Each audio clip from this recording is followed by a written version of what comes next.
스캇 베선트 미 재무장관이 로스앤젤레스에 열린 한 모임에 참여해 가지고 여러분들 피력한 의견을 보게 되면은 트럼프 행정부의 정책에 대해서 정확하게 우리가 한 번 더 확인할 수 있게 되고 이른바 신중상주의 시대가 앞으로 얼마만큼 지속될 수 있을 것이라는 것 부분에 대해서 판단할 수가 있죠.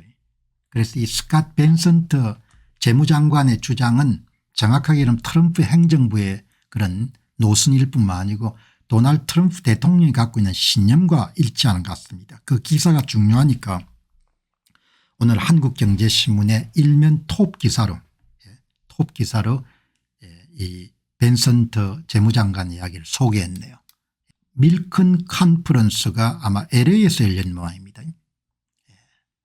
정확하게 본인이 어떤 식으로 생각하고 있는지 중장기적으로 미국을 최고의 투자에 가능한 매력적인 장소로 만들 의향을 갖고 있다. 이렇게 이야기를 하네요. 스캇 벤선트 미국 재무부 장관이 2월 5일 날 로스앤젤레스에 열린 밀큰 컨퍼런스에서 핵심적인 문장이 미국은 글로벌 자본의 최고 목적지입니다. 투자처로서 가장 매력적인 장소를 만드는 것이 트럼프 행정부가 추구하는 그런 지향점입니다. 이렇게 정확하게 이야기를 하고 이거를 달성하기 위해 가지고 과도한 재정 적자나 과도한 무역 수지 적자가 현재처럼 용인돼서는 미국이 매력적인 투자처로서의 강점을 상실할 수밖에 없기 때문에 이런 체제가 지속될 수 없기 때문에 개혁을 추진하지 않을 수 없고 그런 개혁 과정에서 다소의 혼란이나 혼돈이 불가피한 것 같다. 이렇게 이야기를 하는 겁니다. 여기 보시게 되면은 그런 트럼프의 정책을 미국 내 장기 투자를 견인하는 하나의 엔진에 서로 맞물린 부품에 비유했고 무역 정책이나 세금 감면 정책, 규제 완화는 서로 동떨어진 정책이 아니라 미국 경제를 향해서 장기 투자를 유도하는 목적에 맞게 유기적으로 연결되어 있기 때문에 메인스트림은 물론이고 월스트리트 모두 다 번영할 수 있는 그런 토대를 만들기 위한 개혁이 지금 진행되고 있다. 그렇게 이제 자기 의사를 이제 피력하는 거죠. 이렇게 중요한 부분은 현재와 같은 재정적자, 막대한 재정적자나 막대한 무역수지 적자를 역대 대통령은 문제의 심각성도 그렇게 심각하게 받아들이지 않았던 것 같고 그냥 현상 유지에 머물렀는데 도널드 트럼프 대통령은 사업가 측면에서 미국의 입장에서 보게 되면 두 가지의 막대한 적자 상태에서는 매력적인 투자처도 될 수 없고 미국도 2등 국가로 나락에 떨어질 수밖에 없다. 이런 문제의식 때문에 출발했는데 이제 그게 언론과도 척을 지고 그다음에 전문가들하고 척을 지고 그다음에 이제 뭐 관세 부과 대상이 되는 그런 파트너들하고도 이름들 척을 지게 되는 거죠. 자, 여기 보시게 되면은 이제 스캇 벤선트 재무장관의 이야기는 중국이 더 많이 사야 된다는 거죠. 중국이 더 많이 물건을 사줘야 된다. 물건을 사주기 위해서는 중국의 경제구조개혁이 필수적이다. 중국 경제구조개혁이 필수적이라 요구하니까 중국 측에서는 그걸 받아들이기가 힘든 거죠. 그렇게 여러분들 보시면 좋을 것 같습니다. 자, 여기 보시게 되면은 미국은 제조업을 원하고 중국은 더 많은 소비 내수 부양이 필요하다는 이유다.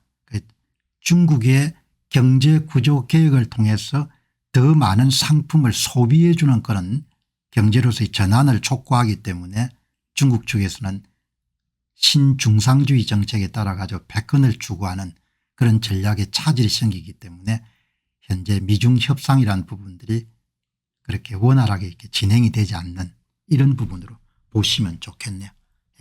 제1준 청문회에서 제가 이미 밝힌 바와 같이 미국이 양자와 그리고 AI 분야에서 이기지 못하면 다른 모든 것은 중요하지 않다고 말했고 우리가 거기서 주도권을 잃으면 중국이 미국을 따라잡는 것은 당연합니다.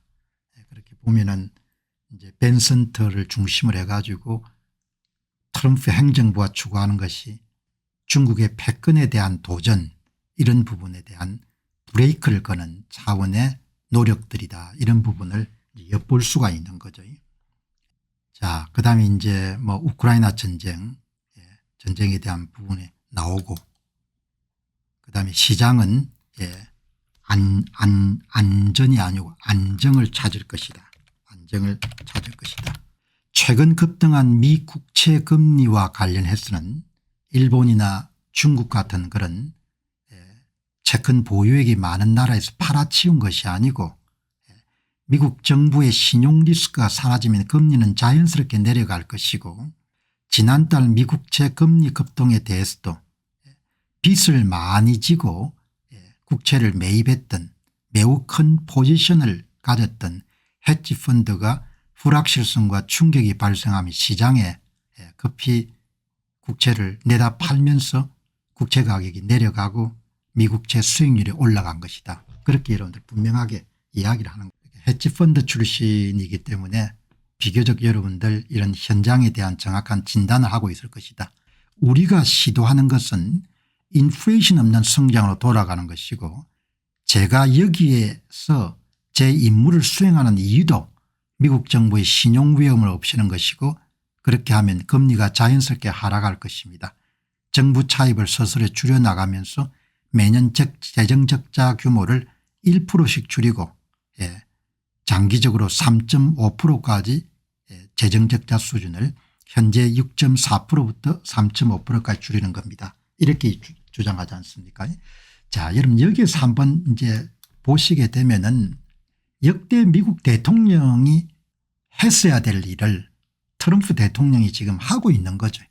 오늘 방송을 보시는 분들 가운데서도 트럼프 행정부의 관시에 대해서 굉장히 강한 반감을 갖고 있는 분들은 트럼프 정책이 전부 다 엉망진창이다 이렇게 보시는 분들도 계실 겁니다. 뭐 그런 분들의 입장을 제가 뭐 이해를 못하는 건 아닌데, 경제라는 것은 눈에 보이는 효과와 눈에 보이지 않는 효과의 합으로 구성되는데, 정치인들은 눈에 보이는 효과만 되게 집중을 하게 되는 거죠.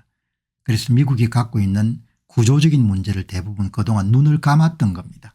눈을 감았는데 트럼프는 그거 눈을 감을 수 있는 사안이 아니니까 눈에 보이는 효과와 눈에 보이지 않는 효과를 동시에 고려해야 되고, 그걸 위해서는 계획이 불가피하고, 계획하는 과정에서 무역수지 흑자 규모를 여러분들 상대국들이 줄이기 위해서 관세 정책을 내놓을 수밖에 없었다. 그렇게 이야기가 되는 거죠.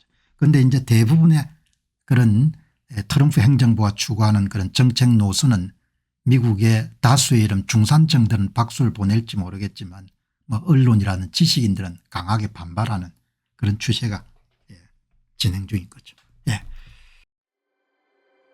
안녕하십니까, 공병호입니다. 그동안 공병호 TV는 선거 공정성 회복과 자유민주주의 체제의 보존과 발전을 위해 노력해왔습니다. 이런 노력들이 지속될 수 있도록 공병호 TV의 정기 후원 프로그램이자 멤버십 프로그램을 소개해드립니다. 뜻 있는 분들의 관심과 동참을 부탁드립니다. 선거 공정성 회복을 위한 노력을 지지하시고 훌륭한 나라 만들기에 동참하시는 시청자분들이시라면 구독 버튼 바로 옆에 있는 가입 버튼을 통해서 정기 후원 프로그램에 가입할 수 있습니다. 가입 버튼을 누르시면 공병호 TV의 후원자가 되시게 됩니다. 여러분의 후원이 선거 공정성 회복을 위한 노력에 힘을 더할 수 있을 뿐만 아니라 자유민주주의 체제의 수호를 그리고 발전을 통해 여러분과 후손들의 삶에 빛과 소금이 될 것입니다. 특히 그동안 공병호 TV는 선거 공정성 회복을 위한 노력 과정에서 채널 성장에 제약이 가해지는 불이익을 감수해왔고 지금도 그런 불이익이 계속되고 있습니다. 그럼에도 불구하고 너무나 중대한 문제이기 때문에 공병호 TV의 노력은 계속될 것입니다. 여러분의 깊은 관심을 부탁드립니다. 감사합니다.